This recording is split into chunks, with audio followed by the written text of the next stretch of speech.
allons faire une présentation du programme Fair and Precious.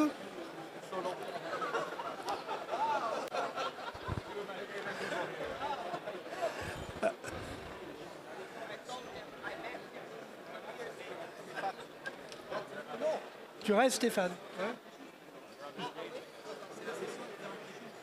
Une demi-heure.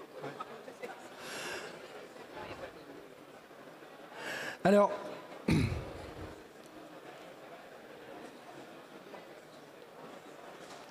donc le programme Fair and Precious est porté par la TIBT.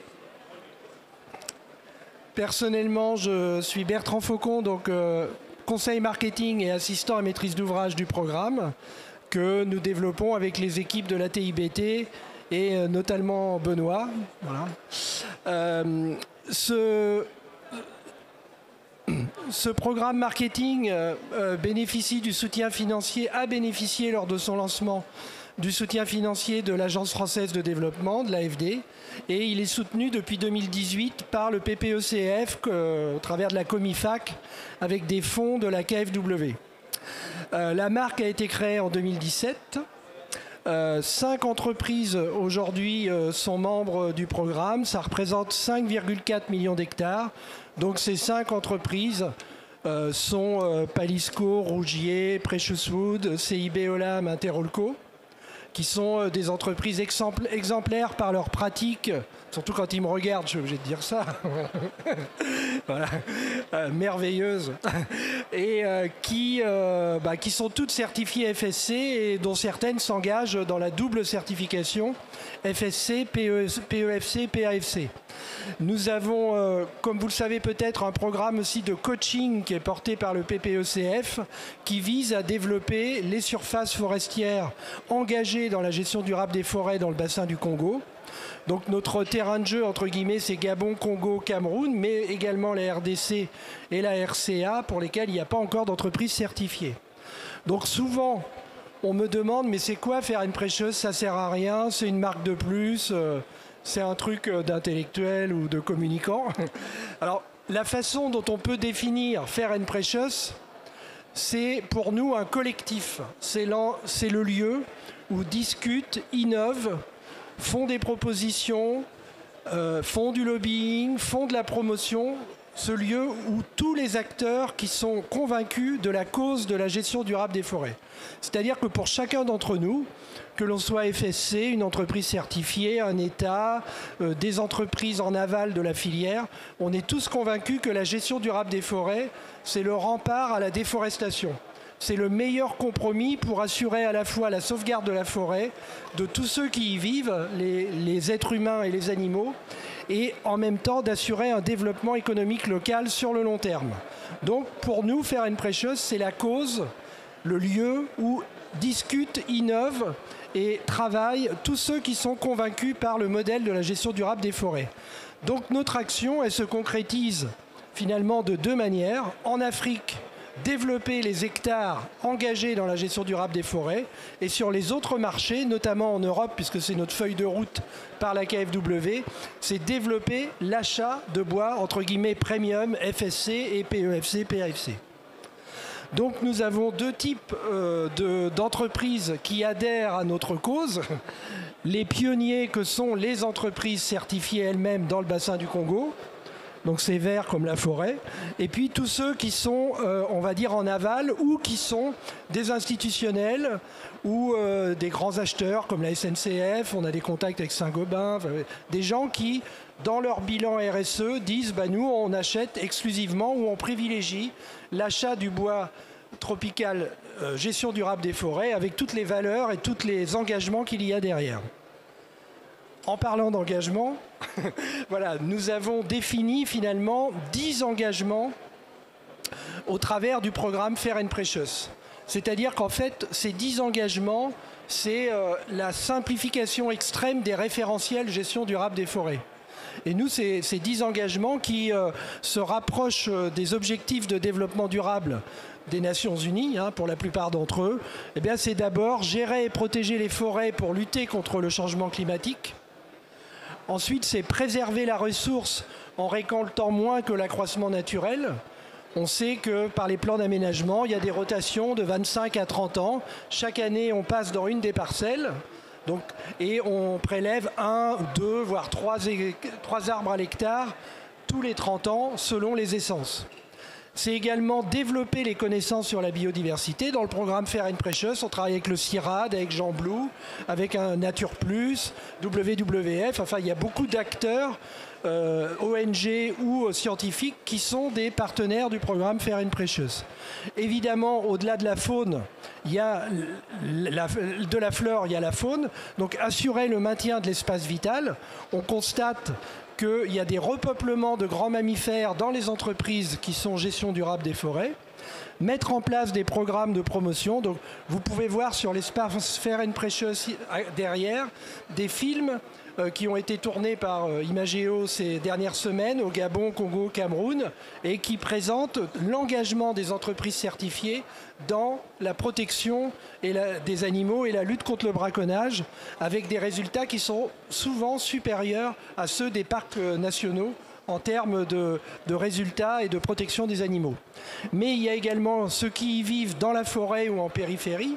Donc il s'agit de contribuer au bien-être des populations, et ça c'est inscrit dans les référentiels FSC, PAFC, gestion durable des forêts. Donc on a évidemment l'accès à l'eau, aux soins, à la santé, au logement, hein, pour les populations autochtones. Évidemment le respect des arbres qui correspondent à leur tradition, des arbres semenciers. On a également, ça c'est un gros travail de la TIBT, c'est participer avec les États et les entreprises à développer l'économie des pays producteurs, hein, puisque de moins en moins on exporte des grumes, on finira par ne plus en exporter avec une transformation. Je vais peut-être très vite pour les traducteurs, mais je crois qu'il n'y a pas de... Je suis en train de me rendre compte, mais c'est bon. Voilà. Donc, oui, stimuler l'économie, évidemment, en privilégiant la transformation la plus aboutie possible des bois sur les lieux de production, donc dans le bassin du Congo. Mettre en place des formations, dont on en a parlé pendant le forum. La TIBT a été pionnière et développe avec des bailleurs des programmes de formation pour les femmes et les hommes sur les différents métiers du bois et de la gestion durable des forêts. Mais il y a aussi l'aspect marché. Donc il y a mettre en place la connaissance technique sur la diversité des essences, notamment les moins connues, pour baisser la pression sur les essences commerciales les plus connues.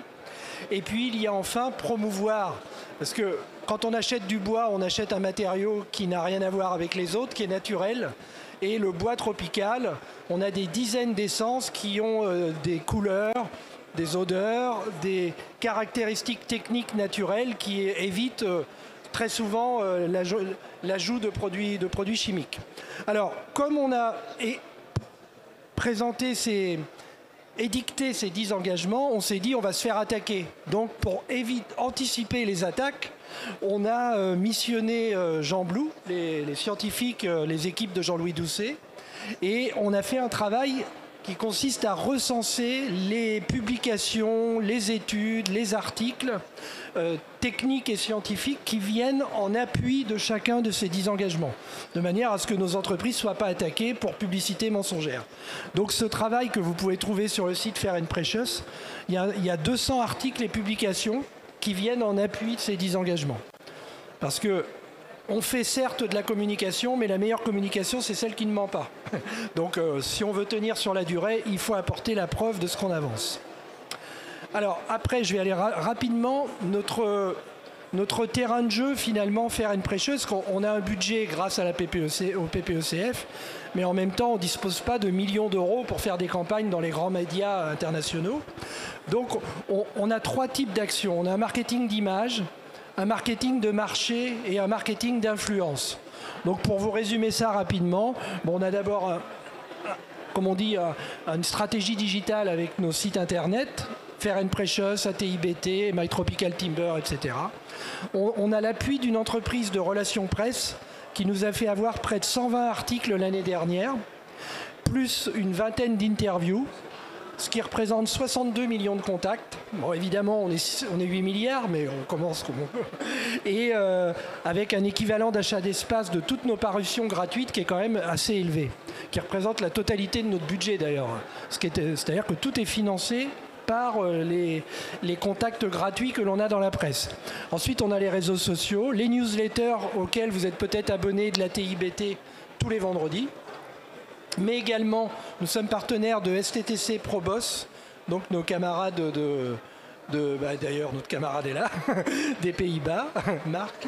Voilà, donc il y a 6 newsletters qui sont faites par an en collaboration entre ProBoss, STTC et Fair and Precious. Et on va y revenir. Nous avons deux porte-paroles, voilà, du programme marketing Fair and Precious. Edwige, qui malheureusement n'a pas pu venir, et Norbert qui est là, donc à qui je donnerai la parole tout à l'heure.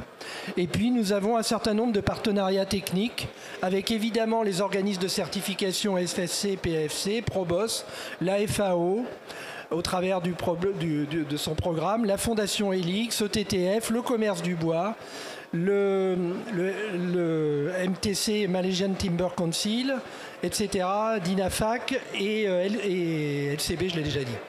Alors, s'agissant du marketing de marché, là, on est plus sur la valeur produit. Donc, il y a des fiches techniques.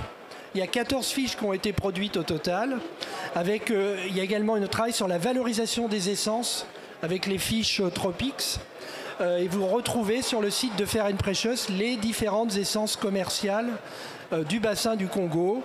Il y a un travail qui est fait, on en parlait ce matin, sur les LKTS, les essences moins connues, de manière à limiter la pression sur les essences plus connues et habituer les marchés et les consommateurs à acheter des bois certifiés d'essences alternatives.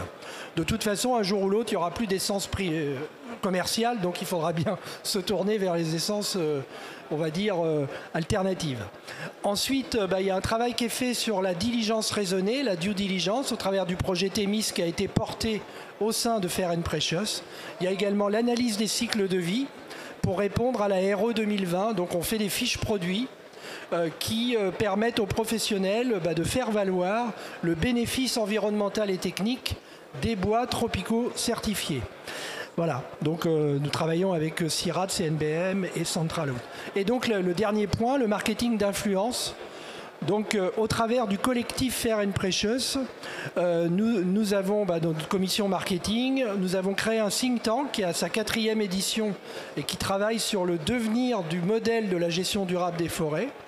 Mais nous avons aussi des actions avec les pouvoirs publics, le RBUE, la réglementation européenne, la réglementation des metteurs en marché. Nous avons fait une mission diplomatique avec 3 ministres du bassin du Congo à l'occasion des journées de la forêt à Paris, et nous avons rencontré les gens de la mairie de Paris, le premier adjoint, sur le sujet du boycott des bois tropicaux à l'occasion de la construction des équipements pour les Jeux Olympiques. Donc, de notre point de vue et du point de vue de tous les experts, il y a eu un a priori, on va dire, de principe contre les bois tropicaux, sauf que les professionnels et surtout les pays producteurs qui s'engagent dans la gestion durable des forêts ont vécu comme un véritable boycott le fait qu'on n'utilise pas des bois africains certifiés sur des usages qui ne correspondent qu'à eux, c'est-à-dire sans produits chimiques, par exemple pour du decking ou des choses comme ça.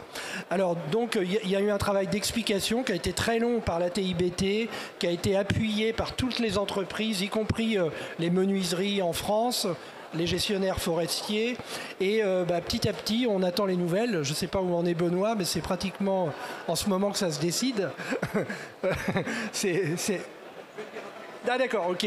Et donc voilà, ça c'est le travail, on va dire, de marketing d'influence sur la promotion de la gestion durable des forêts. Ensuite, évidemment, il y a le plaidoyer UICN, il y a les COP 26 où on est présent, le sujet du partage de production au Congo où il faut faire valoir la pérennité du modèle économique des entreprises, parce que le partage de production est très bien dans l'absolu, mais il ne faut pas que ça mette en péril le modèle économique de nos entreprises. Voilà, donc ensuite, évidemment, nous sommes présents aussi, nous avons participé, je pense, à ce bel ensemble avec la TIBT, Fair and Precious et le stand de nos amis du bassin du Congo, porté par la Comifac. Ensuite, donc, si vous le permettez, comme Edwige n'est pas là, je vais donner la parole à Norbert. On a voulu établir une communication, mais c'est pas simple. Et Norbert, que vous pouvez retrouver dans des interviews qui viennent d'être produites sur la présentation du programme Fair and Precious, qui sont diffusées ici, va se présenter et puis nous dire pourquoi il a souhaité s'engager dans la démarche Fair and Precious. Merci. Merci Bertrand. Bonjour à tous. Moi je suis Norbert Gamy, je suis anthropobiologiste et depuis près de 30 ans je travaille dans le cadre de la gestion des ressources naturelles, plus sur l'aspect implication des communautés locales dans le bassin du Congo. J'ai travaillé au Cameroun, j'ai travaillé au Gabon, au Cameroun sous forme d'expertise d'appui à des sociétés forestières. Je travaille aussi au Congo-Brazzaville, en RDC, toujours sous forme d'expertise d'appui aux sociétés forestières.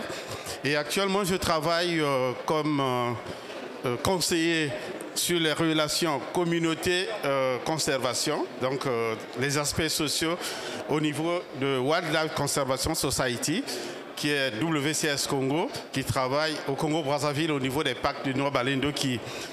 Et donc, juste pour vous dire mon parcours dans ce domaine, j'ai beaucoup travaillé aussi comme enseignant vacataire au Cap Estéria sur les aspects toujours de l'implication des communautés, mais à l'époque, on parlait de la gestion participative des ressources naturelles.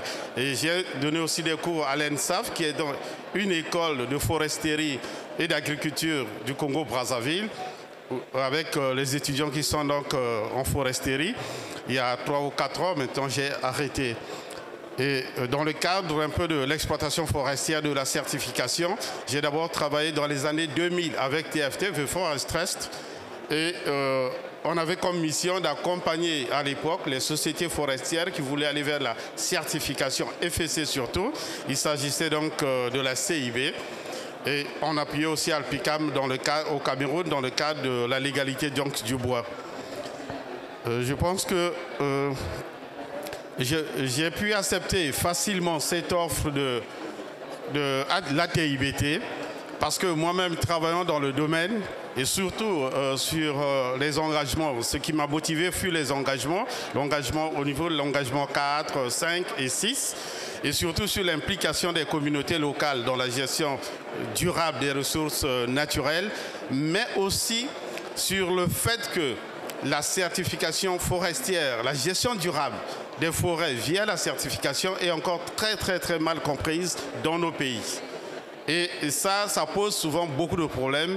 Et à l'extérieur aussi, les gens ont toujours une image qui est déformée par rapport à l'exploitation forestière en Afrique centrale, disons dans le bassin du Congo. Et ça, moi je dis toujours, en tant que ressortissant d'un pays en voie de développement, nous devons concilier conservation, exploitation forestière et développement. Parce que je pense qu'aucun pays au monde n'a pu se développer sans prendre un peu sur les ressources que la nature a pu offrir.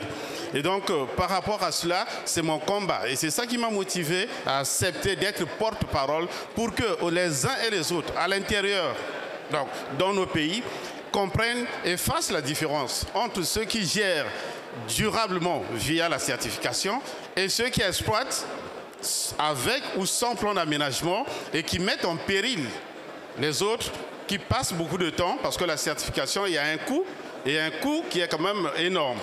Et donc mon combat et le fait d'être porte-parole, c'est aussi d'accepter, même en interne, de faire d'abord ce lobbying, que les gens fassent bien la différence. Et au niveau international, c'est aussi, nous avons des discours des uns et des autres qui parlent de la déforestation zéro. Et ça nous fait très mal en tant que ressortissants des pays qui veulent se développer, parce qu'on ne peut pas, l'exploitation forestière contrôlée, durable, permet aussi au pays d'engranger un peu de fonds et de se développer.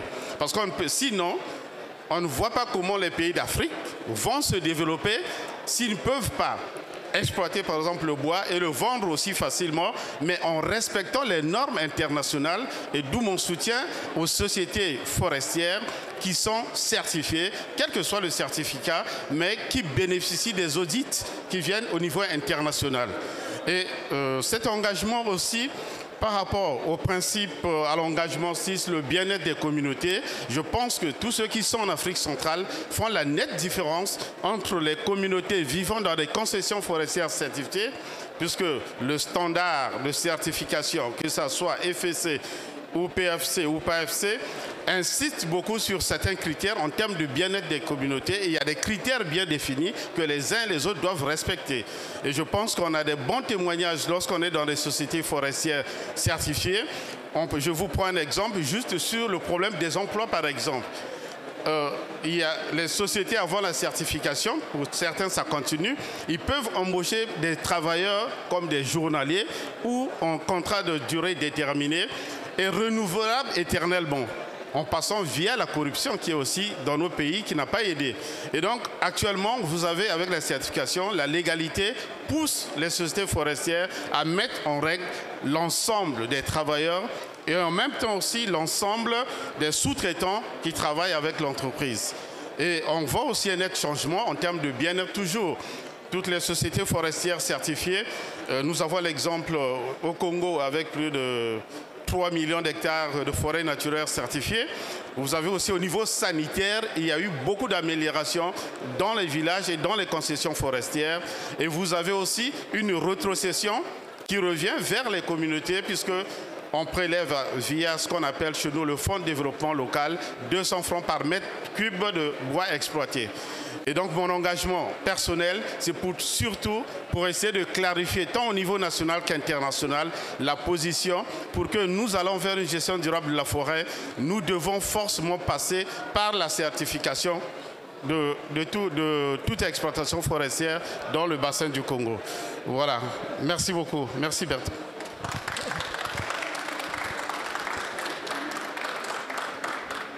Merci Norbert. Donc comme vous voyez, quand on connaît un sujet, on en parle bien, hein, il est excellent. Et je fais quand même un petit clin d'œil parce ils sont deux à être excellents.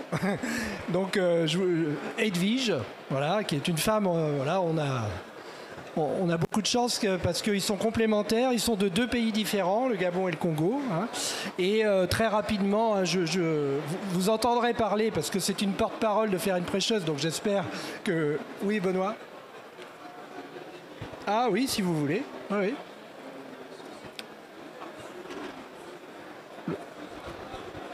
Attends. Je ne sais pas si j'aurai le son par contre. Voilà. Je suis pas un bon imitateur. Hein.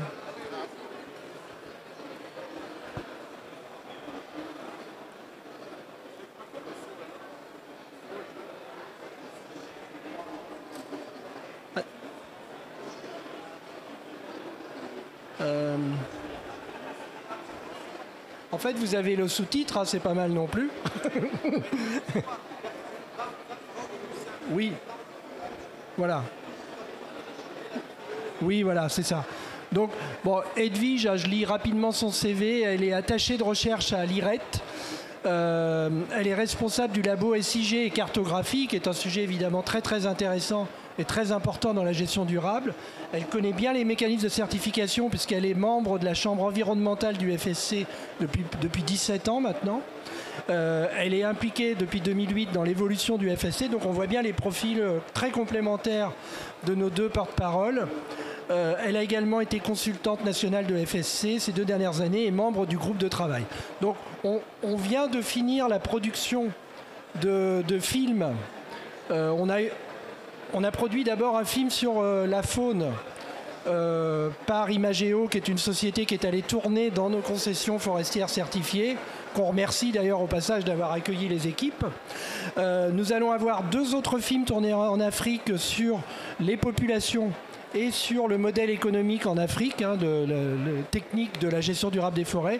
Et nous allons avoir un 4e film de 5 à 8 minutes également, qui va être produit en Europe pour montrer l'importation des produits, les utilisations, des témoignages d'architectes, d'acheteurs publics et des magnifiques réalisations. Alors, on a également, on retrouve aussi le témoignage des présidents et anciens présidents de la TIBT qui parlent du parcours de la gestion durable des forêts depuis 30 ou 40 ans à l'occasion l'occasion de l'anniversaire de la TIBT. Et on retrouve les interviews qui ont été faites en Afrique de Norbert et Edwige. Voilà. Donc, ensuite, on doit enchaîner sur une deuxième table ronde. Parce que finalement... Pardon. Hop, excusez-moi. Voilà. Donc, en fait, Fair and Precious, on peut dire qu'on n'a rien à vendre, mais en même temps, on a tout à vendre. C'est-à-dire qu'on a à vendre la protection des forêts et le modèle de la gestion durable des forêts. Comme je vous disais, il n'y aura jamais de produits Fair and Precious. Les produits sont FSC, ils sont PAFC. Nous sommes le collectif pour promouvoir le modèle de la gestion durable des forêts de façon politique, auprès du grand public, auprès des médias, auprès des techniciens. Mais on a malgré tout besoin de renforcer la communauté Fair and Precious. Alors bon, c'est pas une secte, hein, mais plus on a de gens qui sont impliqués et qui viennent renforcer notre groupe de gens qui plaident en faveur de la gestion durable des forêts, évidemment, plus on pèse. On a déjà des gens comme WWF, WCS, on a Jean Blou, on a Nature Plus. Enfin, on a beaucoup de cautions, on va dire, scientifiques et développement durable d'ONG dans les gens qui soutiennent la démarche Fair and Precious. Mais on a quand même besoin de mieux encore faire rayonner la marque Fair and Precious et le modèle de la gestion durable des forêts. Donc il faut permettre à nos opérateurs de bénéficier de l'image, il faut multiplier les actions de communication et de lobbying, et on imagine aussi aller beaucoup plus loin dans le fonctionnement de Fair and Precious pour collecter auprès des entreprises et du grand public des fonds d'intérêt général qui permettent de financer des actions de nos entreprises, soit pour le développement d'écoles, le développement de dispensaires, la protection de la faune, pourquoi pas de la création d'ateliers d'artisanat, le financement de caméras pour protéger, de caméras trappes pour protéger la faune. Enfin, il y a beaucoup de choses qui peuvent être intéressantes, y compris dans une cadre d'une démarche de crowdfunding. On va étudier dans le deuxième semestre 2022 la faisabilité de la création d'un fonds de dotation. Ce n'est pas une fondation, c'est un fonds de dotation qui permet de collecter des fonds auprès du grand public et de les flécher très directement sur des actions d'intérêt public, sur des actions dans le bassin du Congo. Voilà, c'est une forme de micro-financement, de paiement pour services écosystémiques, mais que l'on pourrait mettre en place avec l'appui du PPECF dans le courant du deuxième semestre. L'idée, c'est que les gens voient très précisément où va leur argent, il y a probablement un bénéfice fiscal, et on fait une forme de crowdfunding de cette façon-là. Alors après, quand on devient adhérent de Fair and Precious par la TIBT, eh ben c'est un atout pour la stratégie RSE des entreprises, hein, c'est-à-dire qu'on montre qu'on est un acteur impliqué pour la sauvegarde de l'environnement et le modèle de la gestion durable des forêts. C'est évidemment un engagement au service d'une cause majeure pour la protection des forêts et le soutien du développement local. Ceux qui sont partenaires de Fair and Precious relaient, par exemple, Benoît me parlait d'une entreprise qui a une quinzaine de commerciaux dont le dirigeant, ça c'est pas une entreprise en Afrique mais en Europe, dont le dirigeant veut rentrer dans le programme Fair and Precious en passant le mot à ses équipes pour convaincre les acheteurs, les grandes surfaces, les menuisiers. Voilà, tu veux... Voilà. Alors en fait l'idée c'est qu'ensemble on a l'objectif de développer les parts de marché des bois certifiés pour valoriser entre guillemets le premium, et ensemble on doit peser sur les décisions qui concernent l'avenir de la filière. Si on n'est pas collectif, eh ben le boycott on peut rien y faire. Le RBUE, on ne peut rien y faire. La certification n'est jamais reconnue par les pouvoirs publics. Donc on va dire que quand on a fini un chantier, il y en a un autre qui apparaît, si ce n'est pas plusieurs chantiers en même temps, où on doit essayer de résoudre les problèmes. Et tout ça, ça passe par la TIBT, pour lequel Fair and Precious, on va dire, c'est le bras armé marketing qui permet de communiquer les valeurs de la gestion durable des forêts. Alors, rejoindre ce collectif, il y a certaines conditions. Il faut d'abord être membre de la TIBT. Quand on n'est pas impliqué dans la filière bois, il faut à minima avoir pris connaissance et adhérer comme vient de le dire Norbert, aux 10 engagements Fair and Precious. Promouvoir le bois certifié sur ces supports de communication. Par contre, quand on est impliqué dans la filière, c'est-à-dire qu'on vend, qu'on est négociant, importateur, producteur de meubles ou de decking ou je ne sais pas quoi, donc là, par contre, il faut imposer dans ces procédures d'achat la fourniture de bois certifié, FSC, PEFC, PAFC, et pour les professionnels, donc contrôler la chaîne d'approvisionnement pour s'assurer d'abord de la légalité et s'engager à augmenter chaque année la part de marché des bois certifiés dans ces achats. Voilà. Donc, comme on l'a dit, bon, finalement, on va être les premiers à ne pas déborder, si ça continue dans le programme. On a 5 entreprises prestigieuses et historiques, on va dire, qui sont engagées dans la gestion durable des forêts. Donc, on a au Cameroun Palisco, le groupe Pasquier, la société Rougier au Gabon, Francis Rougier, nous on a des représentants, Precious Wood avec Stéphane. CIB Olam, je ne sais pas si Philippe est peut-être derrière, Interolco, on a 2 représentants, Toulia et Christophe. Voilà, donc tous ces gens ont été, vraiment ils ont passé un temps terrible à écouter notre blabla pour rentrer dans la démarche Fair and Precious. Ils ont été dès le début acteurs et créateurs de la marque Fair and Precious, des engagements, des valeurs. Ce que l'on va faire, c'est, je vais passer la parole à Benoît, puis qui va peut-être introduire simplement un rapide tour de table de ceux qui le souhaitent parmi les entreprises certifiées pour montrer leur attachement à la gestion durable des forêts et en quoi le collectif, entre guillemets, Fair and Precious est intéressant pour eux dans leur communication. Je fais juste une dernière parenthèse, c'est que notre demande de la part de la KfW au début du programme marketing, c'était d'éviter l'attaque directe envers les entreprises. Il y avait un climat d'achat. On avait même travaillé sur des kits de réplique à des attaques de la presse sur une entreprise. Et on s'est rendu compte qu'au fil des années, ça a complètement disparu. Donc c'est peut-être pas grâce à nous, c'est sûrement pas grâce à nous, mais c'est un peu grâce à tout le monde. On comprend aujourd'hui qu'il y a 3 sortes de bois. Il y a le bois illégal contre lequel il faut se battre, il y a le bois légal qui est le minimum mais qui n'est pas suffisant, et il y a le bois certifié qui assure la pérennité de la forêt primaire. Merci.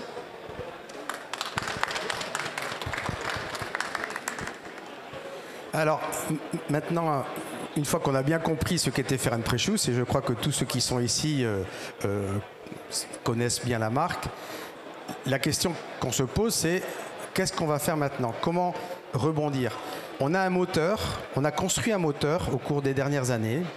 On a mis on a construit ce moteur avec des messages, avec des images, avec des études dont certaines ont été faites en partenariat avec Probos sur la pertinence des 10 engagements Fair and Precious et leur véracité, de manière à ce que personne ne dise les sociétés Fair and Precious, est-ce que c'est bien sûr qu'elles sont sur tel ou tel engagement? Non, chacun des 10 engagements, pour rappel, est prouvé. Donc là, on est inattaquable. La question est maintenant de savoir comment cette communauté Fair and Precious, faite d'opérateurs, donc les producteurs, et faite de metteurs en marché, de transformateurs, comment est-ce qu'elle va pouvoir commencer à voler de ses propres ailes? Parce qu'on ne va pas pouvoir vivre sur des fonds de bailleurs éternellement. Aussi, mais il va falloir de plus en plus nous-mêmes être en mesure de mener des actions. Donc, il y a ce moteur Fair and Precious, cette communauté Fair and Precious qui est déjà un noyau dur. Je veux aussi mentionner l'initiative de la FAO SWSW qui est éventuellement une coque dans laquelle notre communauté Fair and Precious peut venir, est déjà venue, a déjà commencé à s'insérer. Donc Thaïs va peut-être pouvoir nous dire un petit peu qu'est-ce qu'elle pense de cette connexion entre la communauté Fair and Precious et l'initiative Sustainable Wood for a Sustainable World de la FAO.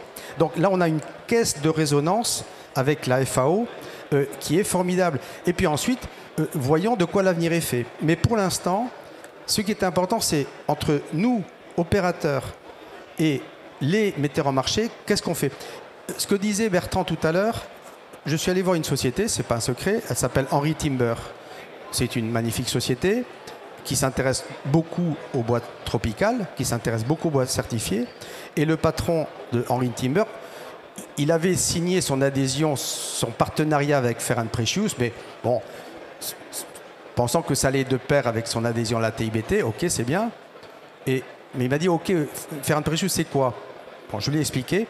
Et il me dit, mais moi, j'ai 13 commerciaux. Il me dit, bon, j'en ai 12 qui sont bons. Mais j'ai 13 commerciaux. Chacun de ces 13 commerciaux peut être un ambassadeur Fair & Precious. Il faut le former à ça. Il faut lui dire quels sont les bons messages. Hier, j'étais avec CIBM d'Hispano. On a eu la même réflexion avec le responsable des achats durables. Tu les connais très bien puisque Macias m'a parlé de ce que, en son temps, tu avais déjà commencé à faire avec eux. Sauf que c'est d'une grosse boîte et c'est pas facile de trouver notre chemin. Mais il me disait la même chose. Donc, dans leur formation des vendeurs de bois, il y a le message Fair & Precious qu'on peut faire passer. Bref, c'est maintenant une question de méthodologie et une question de formation des vendeurs, tout simplement. Formation des commerciaux au bon message pour déminer le terrain quand il y a un doute qui subsiste, quand il y a quelque chose qui doit être mieux expliqué, mieux formulé. Nous, on a, dans Fair & Precious, maintenant, on a toute la boîte à outils nécessaire à déminer le terrain, à préparer les consommateurs. Mais maintenant, encore faut-il le partager. Donc, voilà un petit peu, on a tout, le moteur est là. Maintenant, il faut mettre un tout petit peu d'essence pour que ça démarre. Mais je pense qu'on a, au cours des 5 ou 6 dernières années, et maintenant surtout avec l'arrivée des ambassadeurs Fair & Precious, waouh, moi je dirais qu'on a vraiment tout un tas d'arguments et tout un tas d'éléments pour que ça fonctionne et que ça fonctionne qu'on vole de nos propres ailes. Hein. Je ne sais pas si Thaïs est prête à dire quelque chose sur SW en lien avec Fair & Precious. Je te prends un petit peu au pied levé, excuse-moi. Merci Benoît. Et bon, il y a la traduction, je peux parler en anglais. Well, thank you, Benoit. It's really amazing what has been done with the Fair & Precious. I got to know Fair & Precious, I think it was 3 years ago already, 2019. And it's really very good to see the results of this work. And the Sustainable Wood for a Sustainable World initiative is an initiative recreated in 2018, exactly because we identified the need of letting people know what is the difference between a sustainably produced wood product from the rest. Why it's important to buy legal certified products, why they are precious, why they need to cost more, that they cannot be compared with these other products. And we also understood, because FAO worked a lot on governance, we worked a lot on organization of the production, etc. But then what happens with the market? So there was a part of this equation that we were not dealing with. And more than that, a part of this equation that was not actually the traditional public of FAO, because FAO is not it's a technical organization. We do not communicate directly with consumers or even with those that are at the end of the value chain. And when we created the Sustainable Wood for a Sustainable World, we started to make this liaison with the private sector, so calling the private sector, understanding more what were the questions, but also building this communication. And the communication to promote sustainable wood. So it's not enough to produce sustainable wood, we need to work with the market to make the market understand the value of this sustainable wood. And we have been very supportive of the efforts of ATIBT and the Fair & Precious. And one of the things that we are discussing now, so the SW for SW has a pillar, has 4 pillars. The 4th pillar is actually the advocacy, so promotion of sustainable wood. And we just launched now in the World Forest Congress very strong political outcomes related to sustainable wood, and also a campaign that we call Grow the Solution. So really evoking all the contributions from sustainable wood to sustainable development, but more precisely to climate change. And the idea now is that we are going to work what we call the Friends of the Sustainable Wood for a Sustainable World. So really how we engage more formally with private sector. FAO has a new private sector strategy, which is very new for us because, as I said, FAO is a technical organization, so this is not really our métier. But we are expanding our work with private sector, and we are expanding our work with private sector, not only envisaging funding, resource mobilization, but envisaging scaling up the impact of these work, this structural work that we do to have sustainable products. And I think that the Fair and Precious is a very good candidate to be connected with us through this new framework. And those are the things that we are now discussing, exactly how we connect more formally with these partners with whom we have been working informally, but how we can connect formally, and then we can reinforce our message and scale up the impact of what we do.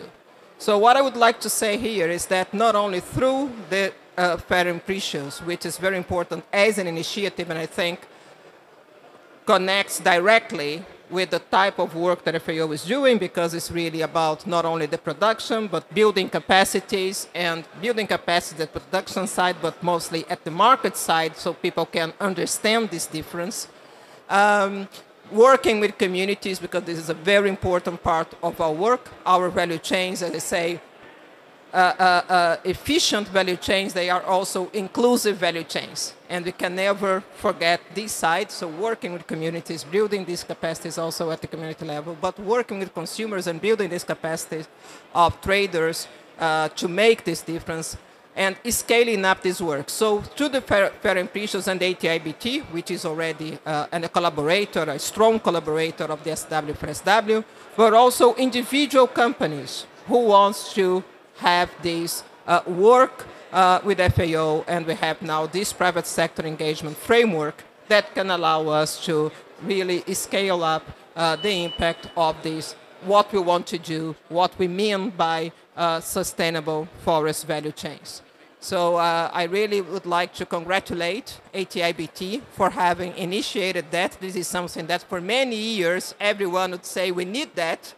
We need something that can identify, that can make a concrete symbol of the sustainable forest management, connected with certification, which is very important.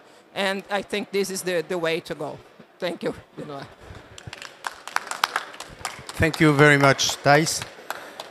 I don't know if some operators want to say something. Est-ce que certains des opérateurs Fair and Precious veulent dire quelque chose? Oui. Donc la parole est à Christophe d'Interolco, ou Tulia, Stéphane, hein, et puis Francis Rougier, qui a assisté à la naissance de Fair and Precious aussi. Hein. Il va certainement nous dire quelque chose. Donc bon, en tant que Precious Wood, déjà je veux remercier l'ATIBT pour l'organisation du forum, et aussi les bailleurs pour le soutien dont on bénéficie depuis maintenant plusieurs années grâce à ce programme qui a été financé par l'AFD, PPECF, enfin bon, les bailleurs. Et donc on mesure l'engagement, le soutien. Et donc, on tient, voilà, vu qu'il y a du monde, officiellement, je veux dire, vous remercier chaleureusement pour vos efforts, le temps passé. Et cet effort, y compris les frustrations, parce que, je veux dire, on connaît l'engagement, et malheureusement, le retour, il est très souvent frustrant, parce que ça ne connecte pas aussi vite qu'on le voudrait. Et en fait, on est dans ce programme, c'est un programme d'éducation. C'est un programme d'éducation, et son avenir, moi je vois vraiment un échange avec les centres de formation. Au début du forum, j'ai échangé avec l'ESB à Nantes, et je leur dis, j'ai eu l'occasion de visiter la partie bois tropicaux, c'est 4 heures C'est 4 heures sur une année dans un programme, c'est ridicule. Et en fait, quand on a l'occasion d'être en contact avec ces étudiants et qu'on leur explique notre modèle, notre impact, ils ne savent pas. Alors qu'on parle à des ingénieurs, des gens qui ont quand même un certain niveau.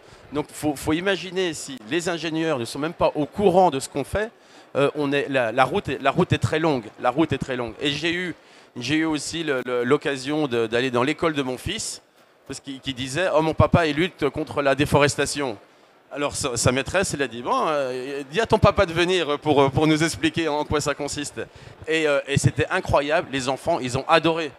Ils ont adoré et après, ils sont venus, après les professeurs d'école aussi, ils m'ont redemandé est-ce qu'on peut refaire ça, parce qu'il y avait vraiment une émotion. Et en fait, je leur ai expliqué combien on n'est pas des vendeurs de bois, on est dans la conservation.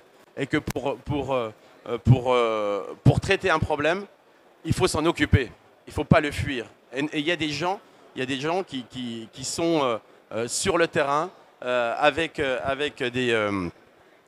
toutes les personnes concernées pour mettre en place des solutions. Et il y avait des débats, il y a des discussions, mais aujourd'hui on a 25-30 ans de recul. Et je leur dis aussi, en Amazonie où on est aussi opérateur et on a une concession, 25 ans après, vous passez au-dessus en avion, notre concession elle est intacte, et autour vous voyez la déforestation. Et ça prend 2 minutes de montrer les photos. Et ils disent waouh, on ne savait pas. Mais finalement, on est dans l'éducation. Et dans cette lutte pour les changements climatiques, on a tellement de sujets. Alors, on a voulu développer avec les SDG, on a voulu, mais on se rend compte de tout ce qu'on couvre. C'est énorme. Et c'est peut-être même un peu trop. Donc comment simplifier notre message, mais bon, là je deviens un peu trop long, je suis désolé, mais on intéresse énormément les gens quand on est avec eux, et l'ATIBT, justement, en faisant ce relais, et Fair & Precious a fait un premier pas qui demande qu'à être encouragé et développé, effectivement. Je suis désolé, j'étais un peu long. Juste. Je vais donner le plus gros, mais tu sais que je suis un peu le spécialiste des raccourcis, parfois complètement raccourcis. Non, raccourcis. Moi, il y a un truc, un mot que tu avais dit il y a quelques années, mais tu sais, ma mémoire parfois a des failles. Les sociétés certifiées, ce sont des ONG, mais qui s'autofinancent, qui vivent et qui n'ont pas besoin d'aide extérieure, qui par leur propre travail parviennent à financer leur impact sur l'environnement, sur le social, sur l'économie. Donc voilà, pour synthétiser, il faut trouver ces mots, ces phrases clés, ces raccourcis parfois, et dire que les sociétés certifiées, ce sont des ONG qui s'autofinancent, ça peut en être un. Hein. Je ne sais pas si tu es d'accord. Hein, mais c'est toi qui l'as dit. C'est... Oui.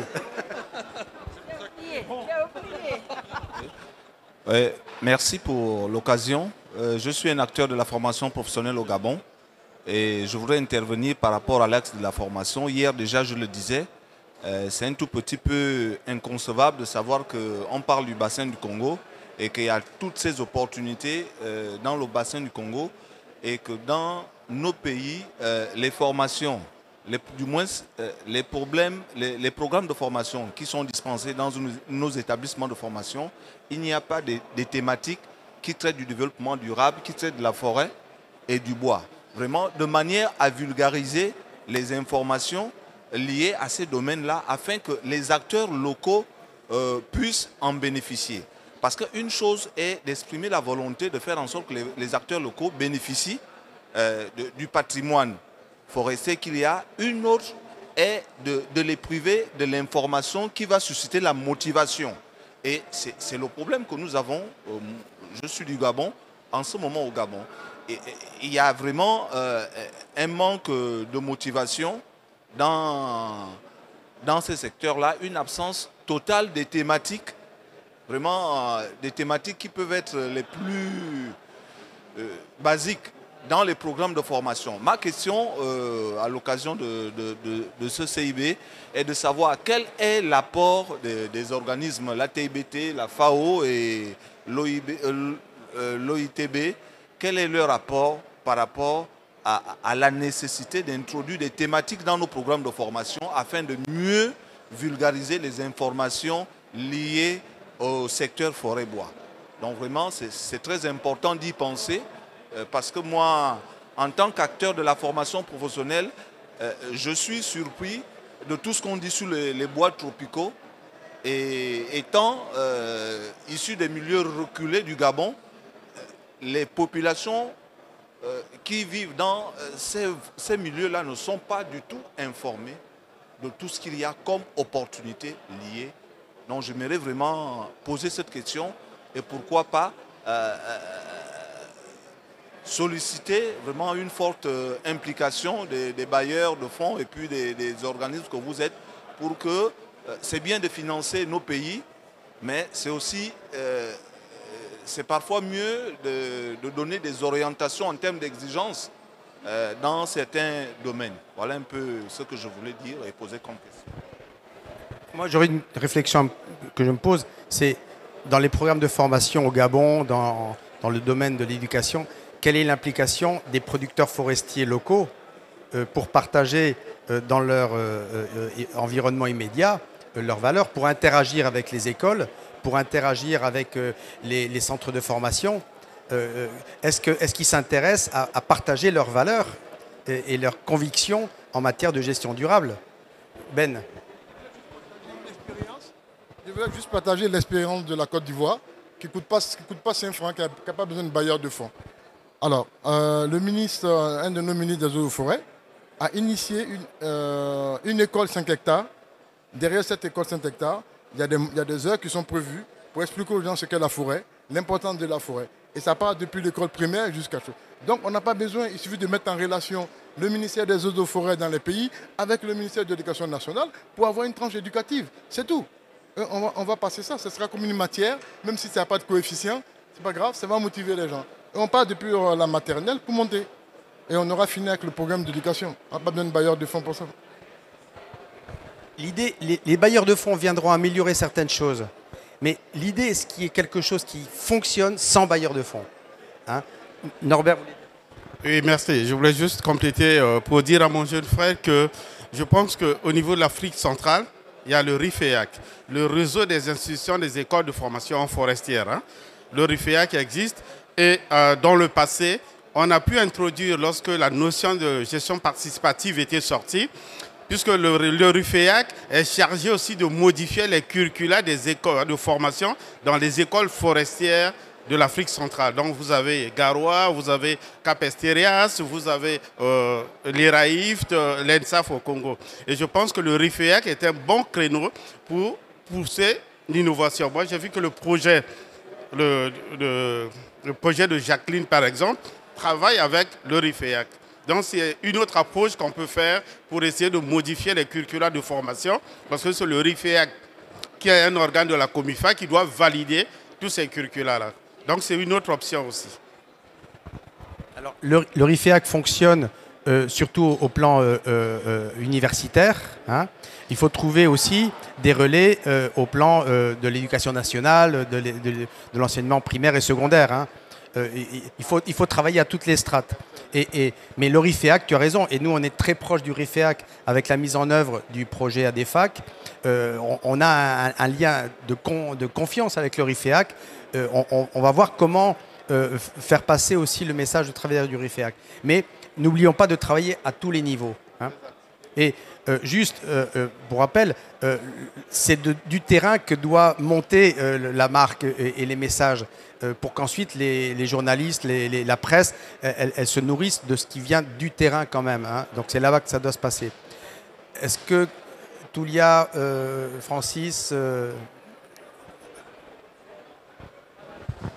Juste un petit mot pour dire que nous étions tous sur les fonds baptismaux de Ferenc Precious il y a quelques années. Et je pense que c'est très bien d'arriver aujourd'hui à la situation où nous en sommes. Et de pouvoir ainsi, disons, se poser la question aujourd'hui de sa prolongation. Je rappelle tout de même, et ça a été évoqué hier lors des conférences, que c'est tout de même le seul endroit, la seule institution ou organisation où le PEFC et le FSC ensemble sont représentés. Ça a été très difficile au départ, parce que pendant un an, il y avait des accords et beaucoup de discussions pour en arriver là. Mais on a tout de même aujourd'hui un seul endroit où on peut faire la promotion de la certification en tant que telle. Je crois que c'est vraiment important de pouvoir trouver les solutions pour pouvoir poursuivre ce combat, parce qu'autrement, on n'a pas d'autres véhicules que celui-ci pour le faire. Juste pour rappel, c'est quand même au dîner de gala qu'on a fait une photo conjointe de Peter Latham et de Kim Carstensen. Hein. Bon, je pense qu'il y en a d'autres quelque part, mais il n'y a pas de doute. FSC et PEFC sont d'accord hein, que Fair and Precious est une bonne initiative. Alors, quand je disais tout à l'heure, il faut que Fair and Precious ait une vie autonome et qu'on n'ait pas besoin des bailleurs, Thaïs ne m'entend qu'à moitié. Hein. on a besoin, il faut, pour obtenir votre appui, il faut qu'on démontre qu'on est capable de marcher tout seul aussi. Hein. Donc c'est dans ce sens-là où il est important vraiment qu'il y ait quelque chose qui soit autonome chez nous et que vous veniez renforcer nos compétences dans tel ou tel domaine. Hein. Moi, je retiens de la réunion d'aujourd'hui le mot éducation, formation. Norbert, quels seraient les mots que tu retiens aussi? Éducation, bon, ça vous avez déjà dit aussi, l'information, la sensibilisation. Au fait, informer d'autres acteurs qui ne sont pas vraiment au fait de ce qui se passe en termes de gestion durable. Et ça peut être aussi un lobbying auprès des décideurs. Ça aussi, c'est très important dans nos pays. Puisque vous avez parlé tout à l'heure des niveaux. C'est vrai, moi j'ai vu plus le niveau universitaire avec la formation des ingénieurs, mais nous avons ce travail aussi à faire au niveau. À l'époque, on avait des collèges techniques qui pouvaient former au métier du bois. Donc il y a aussi un travail à faire avec les ministères, par exemple, de l'éducation nationale pour leur parler de ce problème qui est vraiment réel. Voilà. Ensuite, en Europe, il y a des relais. On est comment en timing? Oui. Alors, de toute façon, je ne vais pas vous laisser partir sans que Toulia ou Christophe s'expriment. En Europe, on a souvent, au cours des dernières années, on a parlé de nécessité d'avoir un lobbying. Hein.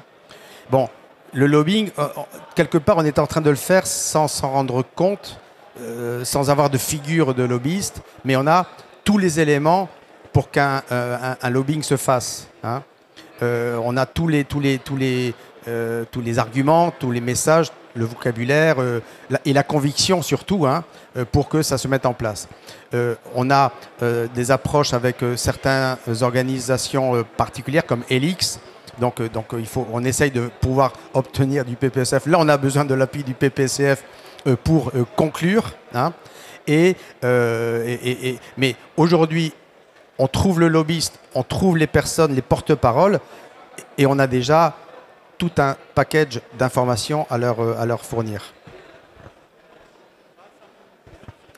Merci Benoît.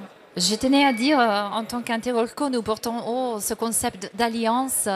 Je trouve que nous ne travaillons pas seulement en Afrique, mais avec l'Afrique. Et c'est une grande fierté, on l'a constaté tout à l'heure sur notre stand ici au Carrefour du Bois, de voir qu'il y a une véritable fierté africaine à développer des produits vraiment de la forêt, du moment où on s'occupe de la récolte responsable en forêt, au développement de la transformation plus poussée. Et on peut proposer aux clients ici en Europe des produits entièrement africains, complètement réalisés en Afrique. Alors ça, c'est immense. Nous pouvons co-créer l'avenir. Et comme on l'a dit sur notre stand, l'avenir nous attend tous.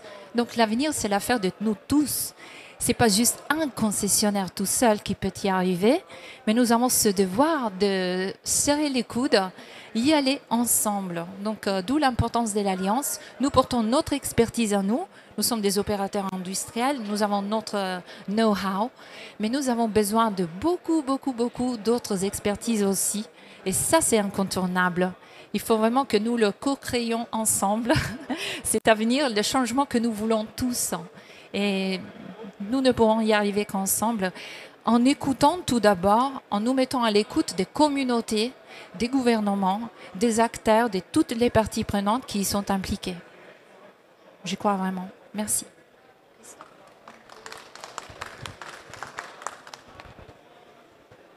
Bon, c'est difficile de terminer avec tout ce qui a été dit, parce que finalement toutes les idées sont bonnes, mais c'est vrai que Fair and Precious, c'est un outil de communication, c'est un outil d'éducation, c'est aussi un outil de motivation, je pense, pour les gens qui aimeraient bien devenir certifiés et qui ne le sont pas encore, parce que pour beaucoup d'entreprises qui sont peut-être moins bien structurées, aller vers la certification, c'est un petit peu aller vers l'inconnu.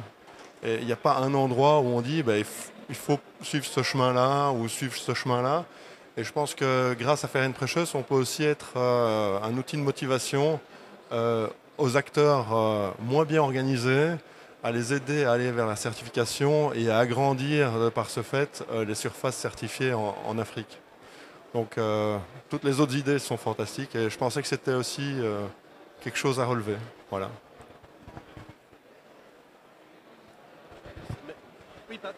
Non, parce que tu disais, bon, peut-être plus de bailleurs, mais notre message en tant qu'éducateur, en tant que... ne passera pas s'il n'est pas stampé, enfin appuyé. Et donc, si on parle de Fair and Precious, qui est un programme du FFEM, de la LFD, etc., les gens sont plus à l'écoute, ou maintenant, quand on associe la FAO, les oreilles s'ouvrent. La FAO, c'est une très bonne réputation, c'est quelque chose de... Ça ne peut être que positif si ça vient de la FAO. Et donc, le message est écouté s'il est stampé par un organisme crédible et respecté. Et donc, on ne pourra pas, nous, acteurs responsables, y aller seuls, parce que là, on pourra penser que c'est un lobby. J'aime pas le mot de lobby. Lobby, ça fait un peu... on a quelque chose à défendre. C'est le pétrole qui est dans les lobbies. Nous, on n'est pas... non, mais vous voyez ce que je veux dire. Donc, on est sur une action positive et on n'a pas à contourner pour... Et, entièrement d'accord. Une question. De toute façon, aujourd'hui, même sans bailleur, le lien Fair and Precious SW, il est officiel. Il est pas... SW a encore du chemin à faire, je crois. Mais l'estampille FAO, on l'aura dans pas longtemps. Enfin, je pense on peut la faire valoir. Hein. Voilà. Donc, mais c'est vrai, je suis tout à fait d'accord avec toi. L'aval des bailleurs, le fait que les bailleurs soient au chevet de la marque Fair and Precious, c'est super important pour nous.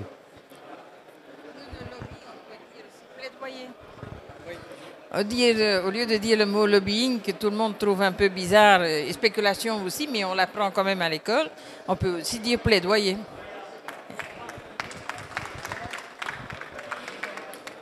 Je rebondis sur ce que tu disais tout à l'heure, Benoît, c'est-à-dire de voler de ses propres ailes. Pour voler, on doit partir du bas vers le haut également. Donc c'est très important d'impliquer également les consommateurs et d'en faire des véritables consommateurs, pour qu'ils soient impliqués au travers, par exemple, de campagnes de crowdfunding, des initiatives éco-citoyennes, telle l'initiative qu'Antirolco avait lancée à l'époque de la Covid. On avait lancé une campagne internationale et ça nous a permis, avec l'aide de tous, en mobilisant les employés, les parties prenantes, même des ONG, en passant évidemment aussi par les bailleurs, mais aussi en mobilisant du bas vers le haut, ça nous a permis de faire face à la pandémie, de débloquer des ventilateurs oxygène, etc., etc. Donc cela a été quelque chose, je pense que ce sont vraiment des sentiers pas encore trop battus, mais c'est la nouvelle voie à prendre, hein, vers le haut mais du bas. Oui.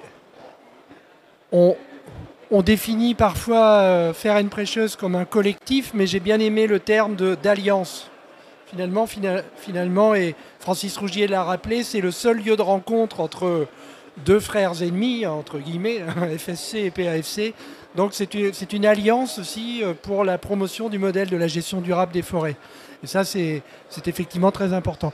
Je voulais juste vous dire, j'en ai pas pour tout le monde, j'en ai pour les entreprises, c'est que nous avons fait le rapport d'activité 2021, dont j'ai passé quelques écrans, notamment pour la FAO ou pour la présentation de nos porte-paroles. Donc, si vous... Alors, peut-être que vous êtes chargé... Ouais. Voilà. Donc, ça, c'est le rapport d'activité 2021. Alors, je voulais dire une dernière chose. c'est que nous avons eu 3 demandes. D'abord le PAFC, pour lequel nous sommes soutien marketing.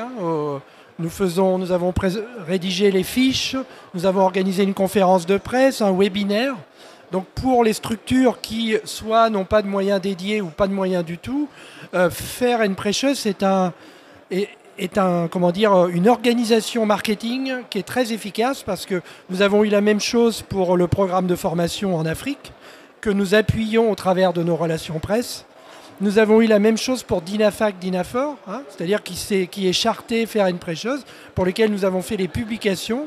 J'ai eu tout à l'heure une demande de Robin Doucet, qui a fait un travail sur de nouvelles essences et qui voudrait que Fair and Precious vienne en appui pour mettre en forme leur travail de synthèse, peut-être organiser un communiqué de presse ou un point presse, mettre sur le site Fair and Precious les résultats. Et donc, en fait, Fair and Precious, c'est une alliance, mais c'est aussi un réceptacle de toutes les bonnes initiatives, que ce soit sur le Fair ou le Precious. Voilà.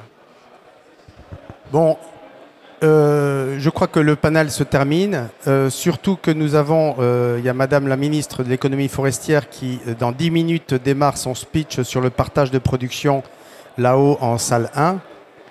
Donc, je vous encourage à vous y déplacer dans la mesure de vos possibilités. Je crois que ça va être un moment important. Elle a à cœur de partager avec tous ses convictions sur ce projet quand même profondément innovant. Donc voilà, si vous en avez le temps, je vous encourage à y aller. C'est 3h20, donc dans 10 minutes au hall 4, salle 1.